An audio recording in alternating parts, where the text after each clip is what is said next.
Hi there students, I welcome you back to yet another teaching module in economics titled Open Economy. This is the third of the series of videos on open economy.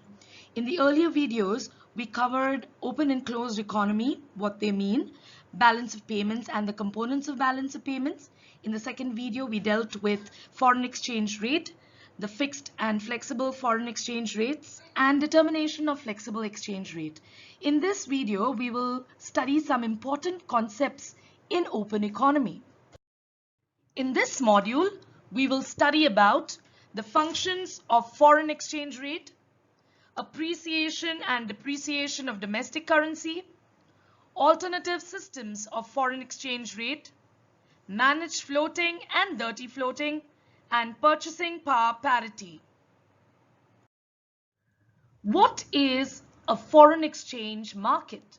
The foreign exchange market refers to the market for national foreign currencies of different countries of the world. It is a center of trade for different currencies. Buyers and sellers in the foreign exchange market wish to buy and sell foreign exchange. There are various entities or stakeholders that are involved with the foreign exchange market. They are the central banks of various countries, institutional investors, commercial banks, brokers, individuals like you and me, and even companies. So in that regard, the foreign exchange market performs various functions. They are the transfer function, credit function, and hedging function. The functions of foreign exchange market. The first, transfer function.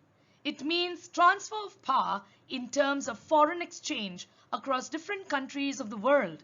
So if you have a person going to another country and making a direct purchase there, he would do it in terms of foreign exchange. So foreign exchange market, from where he purchases the foreign exchange, gives him the power to transfer his purchasing power. The second function, the credit function. It means the provision of credit in terms of foreign exchange for the export and import of goods and services across different countries of the world. So if you have businessmen or you have the country that wishes to import goods from another country, they could borrow funds from the foreign exchange market and pay for the imports. So in this way, it would carry out the credit function. The third function is the hedging function. It means protection against the risks related to variations in foreign exchange rate. Demand and supply of foreign exchange is committed at some commonly agreed rate of exchange, even when the commitments are to be honored at some future date. So traders can make an agreement among themselves that at the future rate they would carry out the transaction of goods and services. Now here is another concept that I need to explain to you, and that is the appreciation of domestic currency. When do we say that our currency has appreciated or has increased in value? Or when can we say that the rupee has gone up? Well, this occurs when the value of our currency increases in relation to the value of the other currencies. For example, if the US dollar exchanged for rupees 60 now, instead of rupees 65 earlier, we can say that the domestic currency has shown appreciation by rupees 5 per dollar. Earlier the dollar was rupees 65. Now the dollar has reduced and it is now equal to rupees 60. So if the dollar or the value of the dollar has fallen, that means the value of the rupee has increased. Now if we want to purchase $1, we have to just spend 60 rupees instead of the 65 that we were paying earlier. As opposed to appreciation of domestic currency, we now need to define what is depreciation of domestic currency, or when does our currency or the rupee fall in value.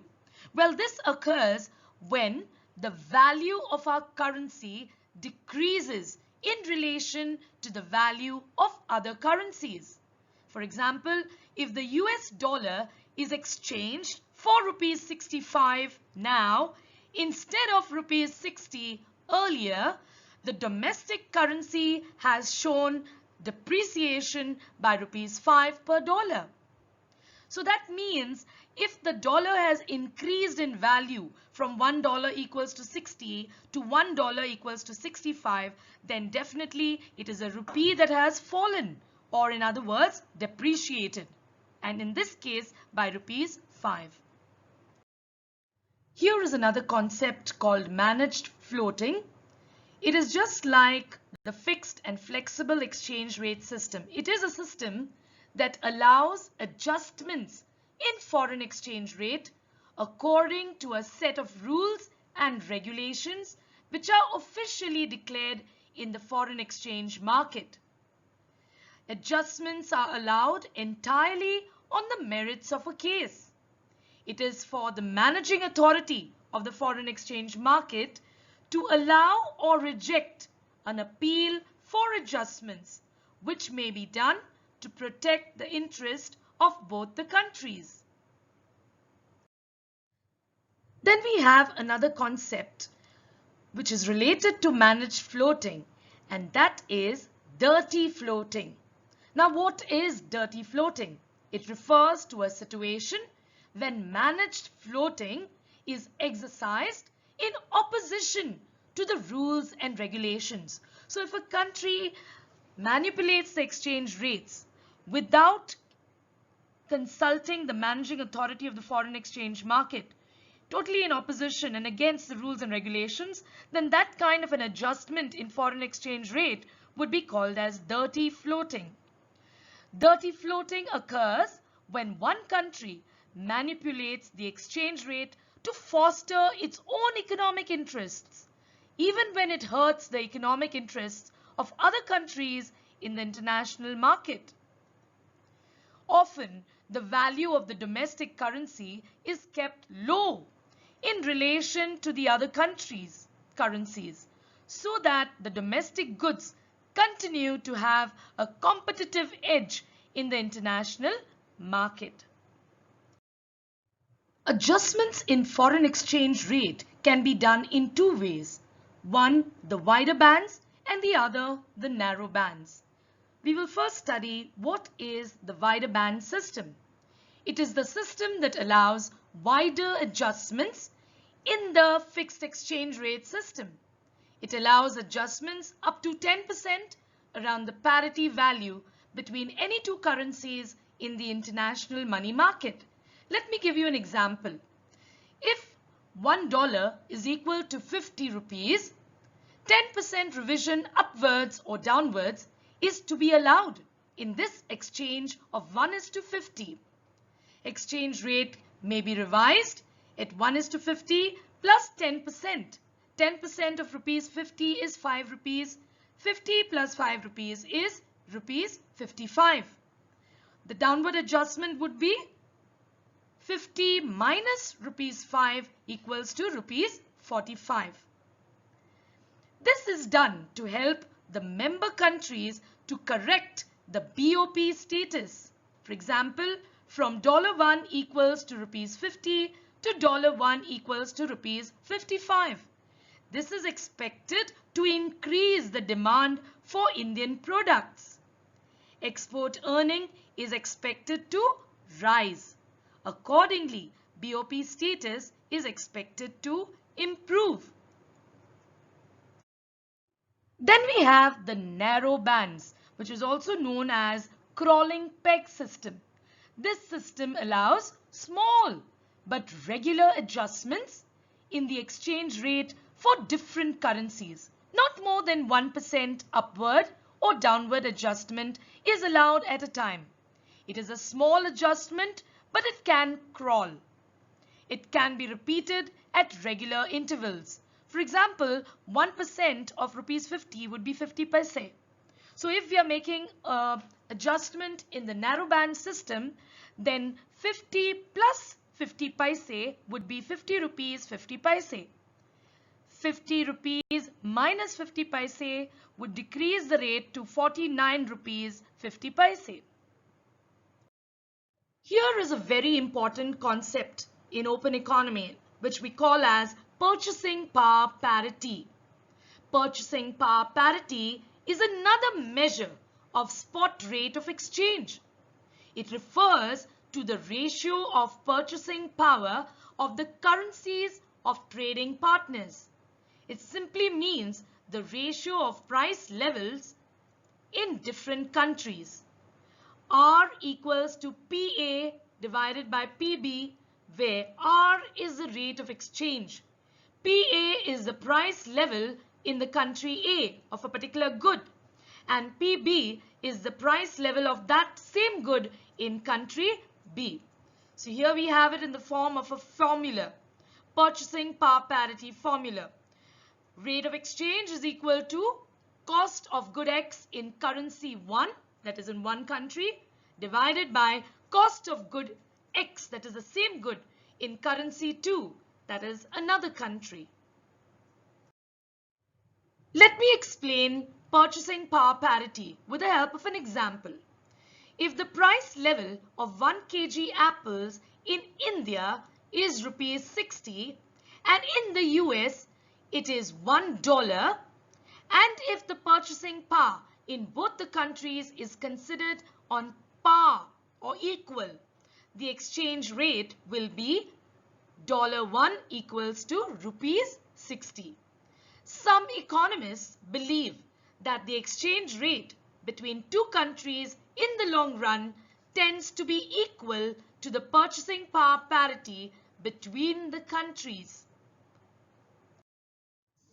Let me take another example to help you understand the concept of purchasing power parity in a better way.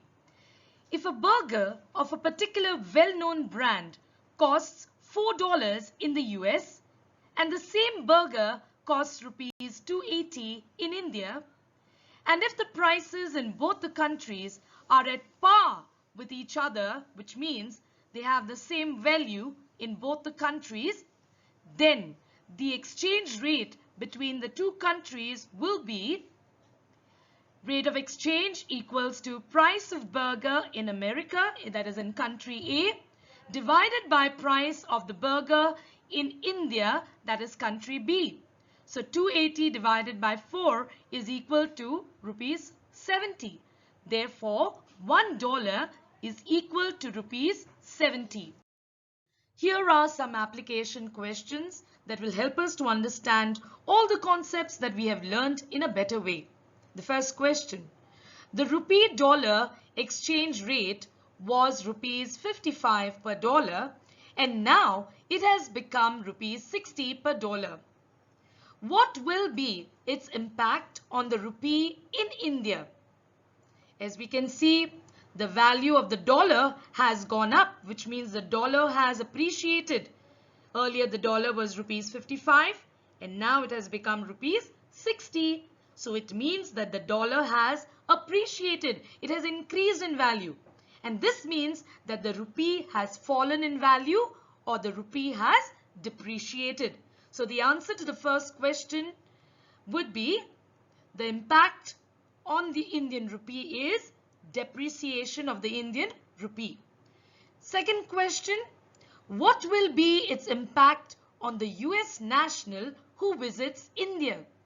Well, the US national who visits India will have more purchasing power because earlier the dollar was valued at rupees 55 and now the value of the dollar has increased. So he will get more rupees for $1 which he brings into our country when he comes here.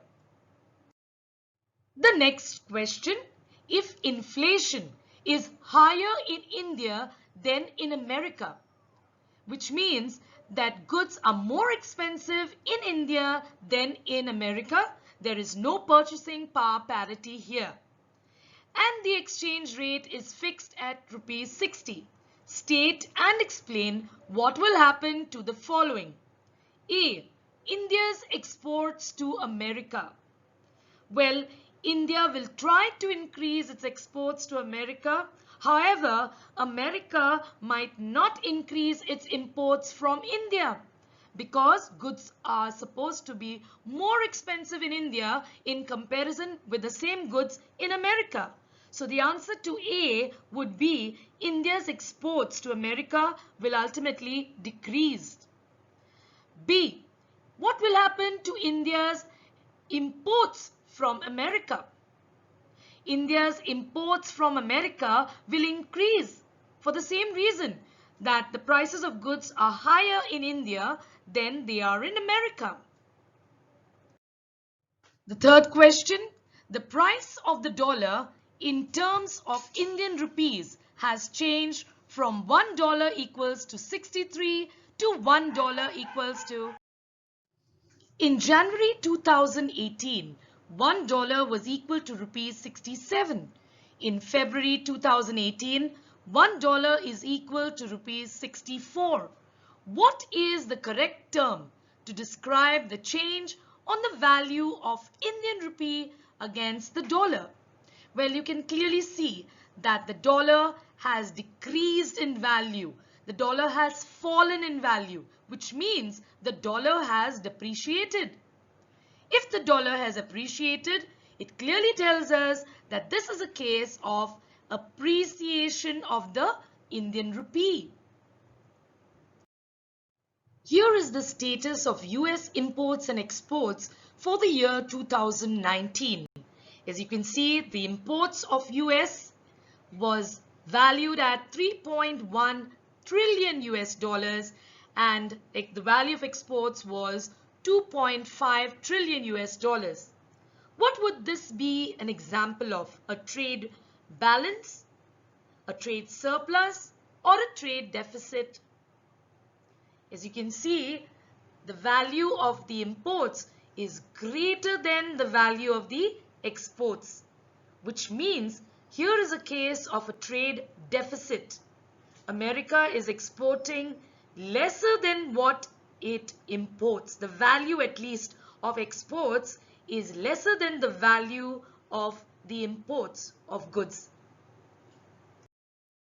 In this module, we have completed the following important concepts in open economy: foreign exchange market, managed and dirty floating, wider bands and narrow bands, appreciation and depreciation of domestic currency, and purchasing power parity. Thank you, my dear students, for giving me a listening ear. As usual, a wee bit of advice for you.